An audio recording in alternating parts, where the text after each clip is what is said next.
Bien sûr, je suis le premier à déplorer cela, puisque connaissant l'ampleur de l'événement, je me suis dit que vraiment c'était pas bien de faire passer d'organiser cet événement sans la sécurité. Étant donné que Saroudia est une zone frontalière qui est entre le Mali et la Guinée-Conakry, donc est aussi excentrée de la région de Kédougou qui fait à peu près 126 km de Kédougou. Donc si nous organisons un tel événement, d'abord, la première chose c'est la présence des autorités de sécurité. Puisque quand on mobilise ou bien quand on réunit à peu près 1000 personnes, il faudrait quand même que la sécurité soit là avant, pendant et après l'événement pour assurer la sécurité des personnes et de leurs biens. Ils ont été saisis puisqu'il y a eu un CDD qui a été organisé à Saraya.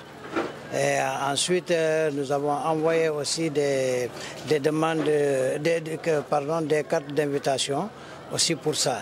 Et que ce n'était pas là, c'est pas la première fois, ça fait 72 ans, ça fait des années que nous organisons cela. En tout cas, de 2000 à nos jours, tous les gamons, si ce n'est pas le gamon de cette année, durant tous les gamons, nous avons toujours les autorités à Saroudia, les autorités de sécurité à Saroudia, avant, pendant et après l'événement. Mais cela a commencé l'année dernière, l'événement de l'année dernière. Le gamo de 2022 aussi, la sécurité n'était pas présente avant et pendant. C'est quand l'administration, la délégation du préfet qui est venue avec la sécurité ensemble. Mais la sécurité n'était pas là la veille de l'événement et le jour de l'événement même. Bon, ça d'abord, la sécurité, ça fait partie d'abord des premiers problèmes du village. Parce que quand on réunit des gens, des pèlerins qui nous viennent du Mali et des autres pays, ou bien des autres régions du Sénégal et même de Kédougou à Saraya, qui viennent à Saroudia passer la nuit, d'abord tout le village n'est pas électrifié. Bon, donc si c'est un grand nombre de personnes se réunissent, la première des choses d'abord c'est la présence de la sécurité. C'est ça le plus important. Parce qu'aujourd'hui tout le monde sait que nous avons des problèmes au Mali, à la frontière, et aussi en Guinée.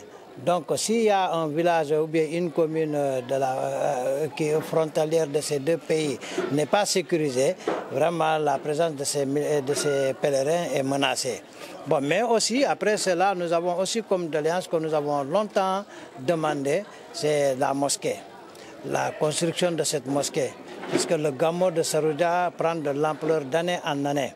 Ça prend de l'ampleur, les gens commencent vraiment à venir parce que nous sommes vraiment le désenclavement, nous avons été un peu désenclavés par la politique de construction de pistes rurales. Le président de la République, grâce à sa politique de développement, la route de Kédougou et de Saroudia à Saraya a vraiment été bien. Aujourd'hui, au lieu de faire 1 heure de temps sur cette route, aujourd'hui on fait 15 minutes à 30 minutes, les gens sont à Saroudia. Mais aujourd'hui, nous avons besoin de la construction de cette mosquée. Puisque l'actuelle mosquée est très petite, ça n'arrive pas à contenir le nombre de pèlerins. Ça n'arrive pas à contenir le nombre de pèlerins. C'est ce que nous demandons en tout cas à l'État de nous aider, d'aider le calife à pouvoir avoir en tout cas une grande mosquée qui pourrait en tout cas accueillir tous les pèlerins. Nous avons déjà un château d'eau qui est là, qui vient d'être nouvellement construit.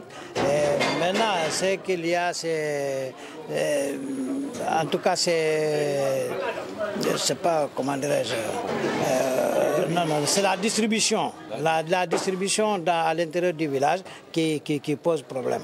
Donc c'est ce que nous demandons en tout cas au ministère de l'eau, d'envoyer une équipe et voir comment avoir en tout cas les facilités de pouvoir faire la distribution de l'eau potable à l'intérieur du village. Bon, sur l'électrification, En tout cas, nous demandons aussi à d'abord nos autorités politiques de la commune, du département, mais surtout aussi l'aide de l'État pour que le village puisse être électrifié.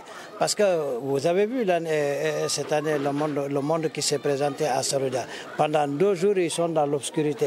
La sécurité n'était pas là. Donc, mais si, parce que l'électrification du village aussi fait partie de la sécurité.